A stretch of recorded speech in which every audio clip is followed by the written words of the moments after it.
ഇന്നത്തെ പണികളൊക്കെ പെട്ടെന്ന് തീർത്ത് വെച്ചിട്ട് നമുക്കിന്ന് എക്സ്ട്രാ ഒരു പണി കൂടെ ഉണ്ടായിരുന്നു കേട്ടോ. വേറെ ഒന്നുമല്ല, നമ്മൾ കഴിഞ്ഞ ദിവസം വാങ്ങിച്ചിരുന്ന നോട്ട്ബുക്കുകളൊക്കെ ഒന്ന് പൊതിഞ്ഞ് സെറ്റാക്കാനുണ്ടായിരുന്നു. കാരണം അതൊക്കെ ഇപ്പം തന്നെ കയ്യോടെ പൊതിഞ്ഞ് വെച്ചില്ലെങ്കിൽ ടെക്സ്റ്റും കൂടെ കിട്ടിക്കഴിഞ്ഞാൽ അത് വലിയൊരു പണിയാവും കേട്ടോ. അതുകൊണ്ട് എല്ലാം തീർത്ത് ഫുഡൊക്കെ കഴിച്ച് കുട്ടികളെ ഒരു ഭാഗത്ത് ഇരുത്തിയതിന് ശേഷമാണ് നമ്മൾ നമ്മുടെ ബുക്കെല്ലാം പൊതിയണ പണി തുടങ്ങിയത്. ഇന്നത്തെ ഹെൽപ്പർ നമ്മുടെ ശ്രീകുട്ടിയാണ് കേട്ടോ. ഇതാണ് കേട്ടോ നമ്മുടെ ശ്രീകുട്ടിയുടെ പുതിയ ബാഗ്. അപ്പോൾ നമ്മുടെ ശ്രീകുട്ടിയുടെ ബാഗ് എങ്ങനെ ഉണ്ടെന്ന് പറയണേ. ഈ ബുക്ക് പൊതിയിലൊക്കെ നേരത്തെ തീർത്ത് വെക്കുന്നതിൻ്റെ പുറകിൽ വേറൊരു ദുരുദ്ദേശം കൂടെ ഉണ്ട് കേട്ടോ. കുറച്ച് ദിവസം കൂടെ വീട്ടിൽ പോയി നിൽക്കാൻ വേണ്ടിയിട്ടാണ് കേട്ടോ. കാരണം സ്കൂളൊക്കെ പൂട്ടിക്കഴിഞ്ഞാൽ ഞാൻ എപ്പോഴും വീട്ടിൽ കുറേ ദിവസം പോയി നിൽക്കാറുള്ളതാണ് കേട്ടോ. പക്ഷെ ഇപ്രാവശ്യം സാഹചര്യങ്ങളിലെ സമ്മർദ്ദം മൂലം അധികം പോകാൻ പറ്റിയിട്ടില്ല. അപ്പോൾ ഇതെല്ലാം തീർത്ത് വെച്ച് പോയാൽ നമുക്ക് സമാധാനമായിട്ടാണ് നിൽക്കാമല്ലോ.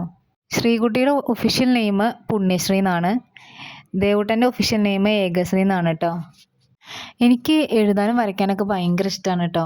ഞാൻ സ്കൂളിൽ പഠിക്കുന്ന സമയം തൊട്ട് തന്നെ അസൈൻമെൻറ്റോ സെമിനാറോ റെക്കോർഡോ ഇതുപോലെ നെയിം സ്ലിപ്പിൽ പേര് എഴുതണം വരെ ഞാൻ വേറെ ആരെയും സമ്മതിക്കില്ല കേട്ടോ. നമുക്കിഷ്ടമുള്ള കാര്യങ്ങൾ എത്ര കഷ്ടപ്പെട്ടിട്ടാണെങ്കിലും ചെയ്ത് തീർക്കുമ്പോൾ കിട്ടുന്ന ഒരു സാറ്റിസ്ഫാക്ഷൻ അത് വേറെ ലെവലാണ് അല്ലേ.